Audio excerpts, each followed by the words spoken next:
ஆகாஷ்வாணி.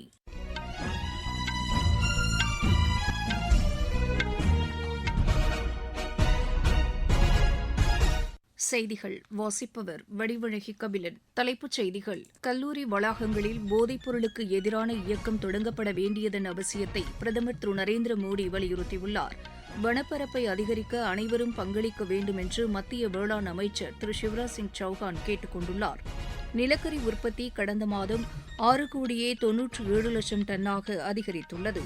இந்தோனேஷியாவில் நேரிட்ட படகு விபத்தில் 5 பேர் உயிரிழந்தனர்.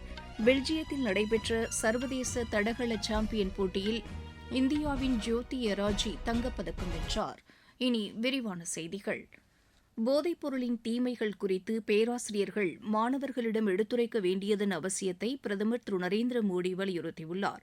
வளர்ச்சியடைந்த இந்தியாவிற்கான போதைப்பொருள் இல்லா இளையோர் உறுதிமொழி இயக்கத்தை காணொலி வாயிலாக இன்று தொடங்கி வைத்து அவர் பேசினார். ஒவ்வொரு கல்லூரி வளாகங்களிலும் போதைப்பொருள் பயன்பாட்டிற்கு எதிரான இயக்கம் தொடங்கப்பட வேண்டும் என்றும் திரு நரேந்திர மோடி கேட்டுக் கொண்டார். வனப்பரப்பை அதிகரிக்க அனைவரும் பங்களிக்க வேண்டும் என்று மத்திய வேளாண் அமைச்சர் திரு சிவராஜ் சிங் சௌஹான் வலியுறுத்தியுள்ளார். சமூக வலைதளத்தில் இதனை தெரிவித்துள்ள அவர், நண்பர்கள் தினமான இன்று மரக்கன்றுகளை நட்டு நட்புணர்வை பேணுவோம் என்று குறிப்பிட்டுள்ளார். எந்தவொரு நல்ல நிகழ்ச்சியிலும் மரக்கன்றுகள் நடுவதை வாடிக்கையாக கொள்ள வேண்டும் என்று அவர் வேண்டுகோள் விடுத்துள்ளார். இதன் மூலம் வருங்கால சந்ததியினருக்கு எண்ணற்ற நன்மைகள் கிடைக்கும் என்றும் திரு சிவராஜ் சிங் சௌஹான் கூறியுள்ளார். நிலக்கரி உற்பத்தி கடந்த மாதம் 6,97,00,000 டன்னாக அதிகரித்துள்ளதாக மத்திய அரசு கூறியுள்ளது. இது கடந்த நிதியாண்டின் இதே காலகட்டத்துடன் ஒப்பிடுகையில் 7.51% அதிகமாகும் என்று நிலக்கரித்துறையின் செய்திக்குறிப்பு தெரிவிக்கிறது. ஓய்வு பெற்ற அதிகாரிகள் சமூக நலனுக்காக பாடுபட வேண்டும் என்று மக்களவைத் தலைவர் திரு ஓம் பிர்லா கேட்டுக் கொண்டுள்ளார். ராஜஸ்தான் மாநிலம் கோட்டாவில் ஓய்வு பெற்ற அதிகாரிகள் சங்கம் ஏற்பாடு செய்திருந்த நிகழ்ச்சியில் கலந்து கொண்டு அவர் பேசினார். மக்களுக்கு பயனளிக்கும் வகையில் தொலைநோக்கு திட்டங்களை வகுத்து செயல்படுத்த அனைவரும் ஒருங்கிணைந்து பணியாற்ற வேண்டும் என்றும் திரு ஓம் பிர்லா வலியுறுத்தினார். நாட்டின் பொருளாதார வளர்ச்சி நடப்பு நிதியாண்டின் முதல் காலாண்டில் 7% அளவிற்கு வளர்ச்சி கண்டுள்ளதாக ரிசர்வ் வங்கி கூறியுள்ளது. முதல் காலாண்டில் பயணியர் வாகனங்களின் விற்பனை 24.1% அதிகரித்துள்ளதாக ரிசர்வ் வங்கியின் செய்திக்குறிப்பு தெரிவிக்கிறது. ஏற்றுமதி 15.5% அதிகரித்துள்ளதாகவும் அதில் குறிப்பிடப்பட்டுள்ளது. மின் தேவையும் 11.5% உயர்ந்துள்ளதாகவும் அந்த செய்திக்குறிப்பில் தெரிவிக்கப்பட்டுள்ளது. விவசாயிகள் நலனில் தமது அரசு உறுதியுடன் உள்ளதாக கர்நாடக முதலமைச்சர் திரு டி கே சிவக்குமார் கூறியுள்ளார். காவிரி பிரச்சினை தொடர்பாக இன்று பெங்களூருவில் தமது தலைமையில் நடைபெற்ற அனைத்துக் கட்சி கூட்டத்திற்கு பின்னர் செய்தியாளர்களிடம் அவர் பேசினார். இந்த கூட்டத்தில் பல்வேறு ஆக்கப்பூர்வமான கருத்துகள் தெரிவிக்கப்பட்டதாக அவர் கூறினார். விவசாயிகள் நலன்களை பாதுகாப்பது தமது அரசின் கடமை என்றும் திரு டி கே சிவக்குமார் தெரிவித்தார். நாட்டின் வளர்ச்சியில் செயற்கை நுண்ணறிவு தொழில்நுட்பமும் செமிகண்டக்டர் துறையும் வருங்காலத்தில் முக்கிய பங்கு வகிக்கும் என்று மகாராஷ்டிரா முதலமைச்சர் திரு தேவேந்திர பட்னவிஸ் கூறியுள்ளார். நாக்பூரில் உள்ள பல்கலைக்கழகத்தில் செயற்கை நுண்ணறிவு தொழில்நுட்ப பிரிவினை தொடங்கி வைத்து அவர் பேசினார். புதிய தொழில்நுட்பங்களை பயன்படுத்துவதற்கு ஏதுவாக கல்வி முறை மாற்றியமைக்கப்பட வேண்டியதன் அவசியத்தையும் திரு தேவேந்திர பட்னவிஸ் வலியுறுத்தினார். பஞ்சாபில் மக்களுக்கு அளித்த தேர்தல் வாக்குறுதிகளை நிறைவேற்ற ஆம் ஆத்மி அரசு தவறிவிட்டதாக ஹரியானா முதலமைச்சர் திரு நயாப் சிங் சைனி கூறியுள்ளார். ஃபரித்கோட்டில் நிகழ்ச்சி ஒன்றில் பேசிய அவர், ஹரியானாவில் தேர்தல் நேரத்தில் அளித்த வாக்குறுதிகளை தமது அரசு நிறைவேற்றியிருப்பதாக தெரிவித்தார்.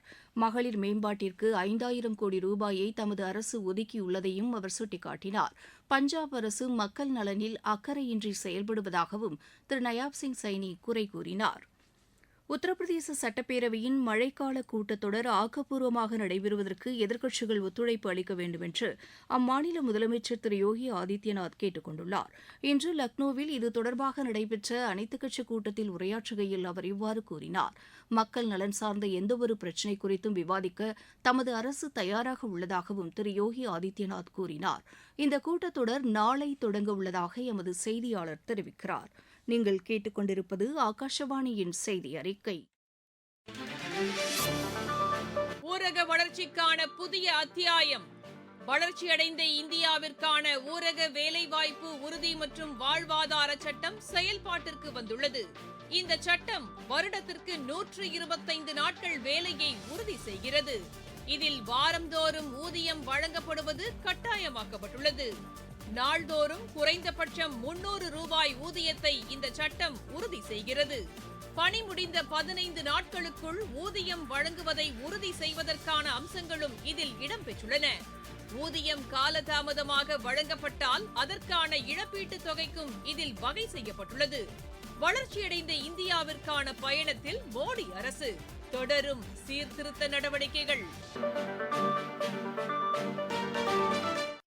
மாநில அரசுகளுக்கான வரி பகிர்வாக கூடுதலாக 4597 கோடி ரூபாயை ஆந்திராவிற்கு வழங்கியதற்காக பிரதமர் திரு நரேந்திர மோடிக்கு நன்றி தெரிவித்துக் கொள்வதாக அம்மாநில முதலமைச்சர் திரு சந்திரபாபு நாயுடு கூறியுள்ளார்.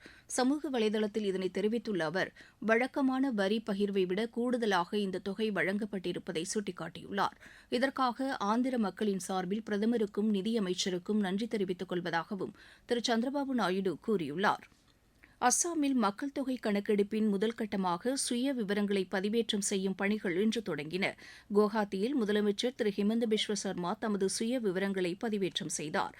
பின்னர் சமூக வலைதளத்தில் அவர் விடுத்துள்ள செய்தியில், அனைவரும் இப்பணிகளுக்கு ஒத்துழைப்பு அளிக்க வேண்டும் என்று வேண்டுகோள் விடுத்துள்ளார். மணிப்பூரில் சட்டம் ஒழுங்கு தொடர்ந்து சீராக பராமரிக்கப்படுவதை உறுதி செய்ய அதிகாரிகள் அனைவரும் ஒருங்கிணைந்து செயல்பட வேண்டும் என்று அம்மாநில காவல்துறை தலைவர் திரு முகேஷ் சிங் கேட்டுக் கொண்டுள்ளார். மேற்கு இம்பால் மாவட்டத்துக்கு உட்பட்ட பல்வேறு காவல் நிலையங்களில் ஆய்வு மேற்கொண்டு அவர் பேசினார். உளவு தகவல்களின் அடிப்படையில் கண்காணிப்பு பணிகள் வலுப்படுத்தப்பட வேண்டியதன் அவசியத்தையும் திரு முகேஷ் சிங் வலியுறுத்தினார். இதனிடையே கடந்த 24 மணி நேரத்தில் மட்டும் பாதுகாப்புப் படையினர் மேற்கொண்ட சோதனையின் போது 9 தீவிரவாதிகள் கைது செய்யப்பட்டனர். அவர்களிடம் தொடர்ந்து விசாரணை நடைபெற்று வருகிறது. உலக தாய்ப்பால் வாரம் தற்போது கடைபிடிக்கப்பட்டு வருகிறது. நேற்று தொடங்கியுள்ள இந்த ஒருவார கால விழிப்புணர்வு நிகழ்ச்சி 7ஆம் தேதி வரை நடைபெறும் என்று மகளிர் மற்றும் குழந்தைகள் மேம்பாட்டுத்துறையின் செய்திக்குறிப்பு தெரிவிக்கிறது. தாய்ப்பாலினால் ஏற்படும் நன்மைகள் குறித்து விழிப்புணர்வு ஏற்படுத்துவதற்கான நிகழ்ச்சிகள் இந்த காலகட்டத்தில் நடைபெறும் என்றும் அதில் குறிப்பிடப்பட்டுள்ளது. தேசிய பல்லுயிர் பெருக்க ஆணையம் 3 ஆராய்ச்சி நிறுவனங்கள் மற்றும் 33 மாநில பல்லுயிர் பெருக்க வாரியங்களுக்கு 8,22 லட்சம் ரூபாயை விடுவித்துள்ளது. இதில் 2,43 லட்சம் ரூபாய் ஹைதராபாத்தில் உள்ள இந்திய வேளாண் ஆராய்ச்சி குழுமத்தின் அரிசி ஆராய்ச்சி மையத்திற்கு வழங்கப்பட்டுள்ளதாக சுற்றுச்சூழல் மற்றும் வனத்துறையின் செய்திக்குறிப்பு தெரிவிக்கிறது. இந்தோனேஷியாவில் நேரிட்ட படகு விபத்தில் 5 பேர் உயிரிழந்தனர். 41 பேரை தேடும் பணி நடைபெற்று வருகிறது. சுரபயா மக்காசர் இடையே 271 பயணிகளுடன் சென்று கொண்டிருந்த படகு மதுரா தீவு அருகே தீப்பிடித்து விபத்துக்குள்ளானதாக அந்நாட்டு அரசு கூறியுள்ளது. அப்பகுதியில் மீட்புப் பணிகள் முழுவீச்சில் நடைபெற்று வருவதாக ஏஜென்சி செய்திகள் தெரிவிக்கின்றன. காங்கோவில் எபாலா பாதிப்பினால் உயிரிழந்தோர் எண்ணிக்கை 1587ஆக அதிகரித்துள்ளதாக உலக சுகாதார அமைப்பு கூறியுள்ளது. 3000த்திற்கும் மேற்பட்டோர் எபோலாவினால் பாதிக்கப்பட்டு சிகிச்சை பெற்று வருவதாக உலக சுகாதார அமைப்பின் செய்திக்குறிப்பு தெரிவிக்கிறது. நிலைமையை கட்டுக்குள் கொண்டுவர கூடுதல் நடவடிக்கைகள் மேற்கொள்ளப்பட வேண்டியது அவசியமாகிறது என்றும் அதில் குறிப்பிடப்பட்டுள்ளது.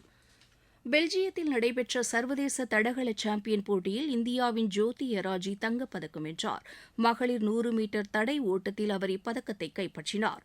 இலங்கைக்கு எதிரான டெஸ்ட் கிரிக்கெட் போட்டித் தொடரில் பும்ரா பங்கேற்க மாட்டார் என்று அறிவிக்கப்பட்டுள்ளது. காயத்திலிருந்து முழுமையாக குணமடையாத காரணத்தால் அவர் இந்த தொடரில் பங்கேற்கவில்லை என்று தெரிவிக்கப்பட்டுள்ளது. இந்தியா இலங்கை இடையேயான முதலாவது டெஸ்ட் கிரிக்கெட் போட்டி வரும் 15ஆம் தேதி கலேயில் தொடங்குகிறது. 17 வயதுக்குட்பட்டோருக்கான உலக மல்யுத்த சாம்பியன் போட்டியில் இந்தியா ஒரு வெள்ளி 2 வெண்கலப் பதக்கங்களை வென்றுள்ளது. அஜர்பைஜானின் பாக்குவில் நடைபெற்று வரும் இப்போட்டியின் ஆடவர் 48 கிலோ எடைப்பிரிவில் ஆரியன் வெள்ளிப்பதக்கம் வென்றார். 55 கிலோ எடைப்பிரிவில் பிரதமேஷ் சூரியகாந்த் பாட்டீலும் 110 கிலோ எடைப்பிரிவில் ஆருஷ் ராணாவும் வெண்கலப் பதக்கம் வென்றனர். பிலிப்பைன்ஸ் சர்வதேச பேட்மிண்டன் போட்டியில் இந்தியா 2 தங்கம் 1 வெள்ளிப் பதக்கம் வென்றது. காமன்வெல்த் டேபிள் டென்னிஸ் சாம்பியன் போட்டியில் இந்தியாவின் மானவ் தாக்கர் தனிஷா கொட்டேச்சா இணை தங்கப்பதக்கம் வென்றது. இந்தியாவிற்கு எதிராக 21 வயதுக்குட்பட்டோருக்கான 8 ஹாக்கி போட்டிகளில் பங்கேற்பதற்காக மலேசிய அணி பெங்களூரு வந்தடைந்தது. காமன்வெல்த் விளையாட்டுப் போட்டிகள் வண்ணமிகு கலை நிகழ்ச்சிகளுடன் கிளாஸ்கோவில் இன்று நிறைவடைகின்றன. மீண்டும் தலைப்புச் செய்திகள். கல்லூரி வளாகங்களில் போதைப் பொருளுக்கு எதிரான இயக்கம் தொடங்கப்பட வேண்டியதன் அவசியத்தை பிரதமர் திரு நரேந்திர மோடி வலியுறுத்தியுள்ளார். வனப்பரப்பை அதிகரிக்க அனைவரும் பங்களிக்க வேண்டும் என்று மத்திய வேளாண் அமைச்சர் திரு சிவராஜ் சிங் சௌஹான் கேட்டுக் கொண்டுள்ளார். நிலக்கரி உற்பத்தி கடந்த மாதம் 6,97,00,000 டன்னாக அதிகரித்துள்ளது. இந்தோனேஷியாவில் நேரிட்ட படகு விபத்தில் 5 பேர் உயிரிழந்தனர். பெல்ஜியத்தில் நடைபெற்ற சர்வதேச தடகள சாம்பியன் போட்டியில் இந்தியாவின் ஜோதி எராஜி தங்கப்பதக்கம் வென்றார். இத்துடன் இந்த செய்தி அறிக்கை நிறைவு பெற்றது.